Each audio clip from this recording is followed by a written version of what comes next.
बातमी।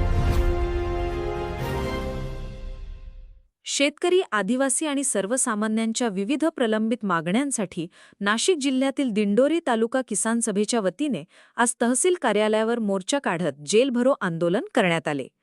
आंदोलनामुळे प्रशासनाची चांगलीच धावपळ उडाली, तर 6 तास आंदोलकांनी रस्त्यावर ठिय्या मांडल्याने वाहतुकीवरही परिणाम झाला।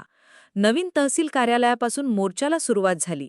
मोर्चा छत्रपती शिवाजी महाराज चौकात दाखल होताच आंदोलकांनी जोरदार घोषणाबाजी करत परिसर दणाणून सोडला।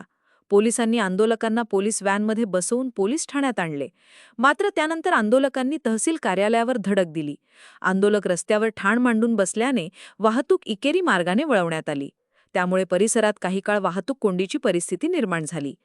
शेतीमालाला हमीभाव द्या, वाढीव वनजमिनींचे स्वतंत्र उतारे तयार करा, अपात्र दावे पात्र करा, सरकारी जमिनीवरील निवासी व शेतीची अतिक्रमणे नियमित करा, वाढती महागाई आणि बेरोजगारी कमी करा, स्मार्ट मीटर बसविणे बंद करण्याची मागणी किसान सभेच्या पदाधिकाऱ्यांनी केली। 10 ऑगस्ट 2026 रोजी जेलभरो होते।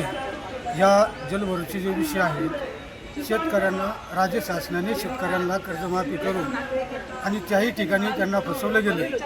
दुसरी मागणी जी आहे आमची, शेतकऱ्यांच्या हमीभावाविषयी, शेतकऱ्याला हमीभाव देऊ असं शासनाने सांगितलं। तिसरी जी मागणी आहे, जे विद्यार्थी रात्रंदिवस अभ्यास करतात, अभ्यास करून परीक्षा देतात आणि नेटसारखी पेपर फुटी होते, याचा निषेध म्हणून हा जेलभरो आहे। त्याचप्रमाणे इथला आदिवासी ज्यांना आज सरकार प्रत्येक बाईकमध्ये सांगते आदिवासींना आम्ही वनजमिनी दिल्या, परंतु तो जो 7/12 आहे तो अतिशय चुकीचा आहे।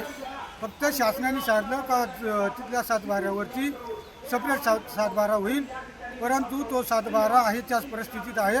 इतर अधिकाऱ्याचं नाव आहे आणि कब्जेदार सदरी जे आहे ते वन विभाग आहे। म्हणून अनेक प्रश्न आहेत, तालुक्यातील स्थानिक प्रश्न आहेत, रस्त्यांचे प्रश्न आहेत। आज मुख्यमंत्री महोदय म्हणतात नाशिक जिल्ह्यासाठी 20 कोटी मंजूर केले, परंतु आज नाशिक जिल्ह्याच्या रस्त्यांची परिस्थिती जर बघितली तर तो एक मृत्यूचा सापळा झालेला आहे। विद्यार्थ्यांचेही प्रश्न आहेत।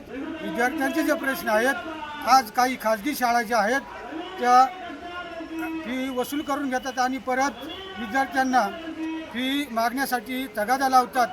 याच्याविरोधात हे आंदोलन आहे आणि शासनाला मी आव्हान करतोय, जर हे आमचे प्रश्न मार्गी जर लागले नाही तर याच्यानंतर याच्यापेक्षाही तीव्र आंदोलन हे महाराष्ट्रभर होईल आणि परत एकदा हा लाल बावट्याचा किसान सभेचा कार्यकर्ता परत विधान भवनावर धडकल्याशिवाय राहणार नाही, एवढी शासनाला आव्हान करतोय आणि शासनाने याच्यानंतर त्याची दखल घ्यावी एवढी विनंती करतोय। इन्क्लाब जिंदाबाद। आंदोलनाची दखल घेत विविध विभागांचे अधिकारी घटनास्थळी दाखल झाले। अधिकाऱ्यांनी आंदोलकांच्या मागण्यांवर चर्चा करत त्या लवकरात लवकर मार्गी लावण्याचे आश्वासन दिल्यानंतर तब्बल 6 तासांनी आंदोलन मागे घेण्यात आले। या आंदोलनात माकपचे सेक्रेटरी देविदास वाघ, तालुका अध्यक्ष रमेश चौधरी, जिल्हा सेक्रेटरी आप्पा वटाणे, वसंत गांगोडे, हिरामण गायकवाड, लक्ष्मण देशमुख, विजय पाटील, सुवर्णा गांगोडे, लक्ष्मीबाई काळे, केशव बहिरम, संजय गांगोडे, विकास शिरसाट यांच्यासह महिला व पुरुष कार्यकर्ते मोठ्या संख्येने सहभागी झाले। आंदोलनाच्या पार्श्वभूमीवर पोलीस निरीक्षक भगवान मथुरे यांच्या मार्गदर्शनाखाली परिसरात चोख पोलीस बंदोबस्त ठेवण्यात आला होता। महाराष्ट्र बुलेटिनसाठी अशोक निकम, दिंडोरी। महाराष्ट्र बुलेटिन, आपला महाराष्ट्र, आपली बातमी।